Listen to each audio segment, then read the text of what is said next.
जितेंद्र आव्हाड काय बोलत त्याच्यावर कधी निषेध नाही केला तुम्ही?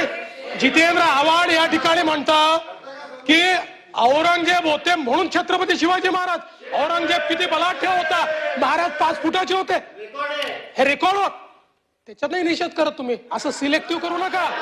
नाही केला तुम्ही, नाही केला त्याचा.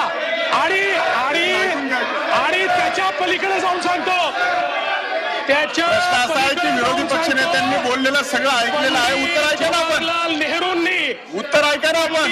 जवाहरलाल नेहरूंनी डिस्कवरी ऑफ इंडिया मध्ये छत्रपती शिवाजी महाराजांच्या विरोधी पक्ष नेत्याचं म्हणणं ऐकल्यानंतर माननीय मुख्यमंत्री आपण जरा जागेवर बसा. त्याचा निषेध करणार आहात का? पंडित जवाहरलाल नेहरूंनी, पंडित जवाहरलाल नेहरूंनी छत्रपती शिवाजी महाराजांच्या बद्दल जे डिस्कवरी ऑफ इंडिया मध्ये लिहिलं त्याचा निषेध करणार आहात का? आहे हिम्मत? आहे का हिम्मत? अरे आहे का हिम्मत? आहे का हिम्मत? आहे हिम्मत तुमच्यामध्ये? अरे आम्ही या ठिकाणी खऱ्या अर्थानं छत्रपती शिवाजी महाराजांचा अवमान या ठिकाणी सहन करणार नाही. अरे देश धर्म पर मिटने वाला शेर शिवा का छावा था, महापराक्रमी परम प्रतापी एक ही शंभू राजा था. त्यामुळे या ठिकाणी पंडित नेहरू यांचा देखील धिक्कार झाला पाहिजे.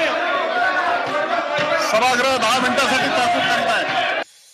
असो का कोणी असो, जो महाराजांचा, छत्रपती शिवाजी महाराजांचा आणि छत्रपती संभाजी महाराजांचा अपमान करेल, कोणी असो, त्याला सोडलं जाणार नाही. सोडलं जाणार नाही.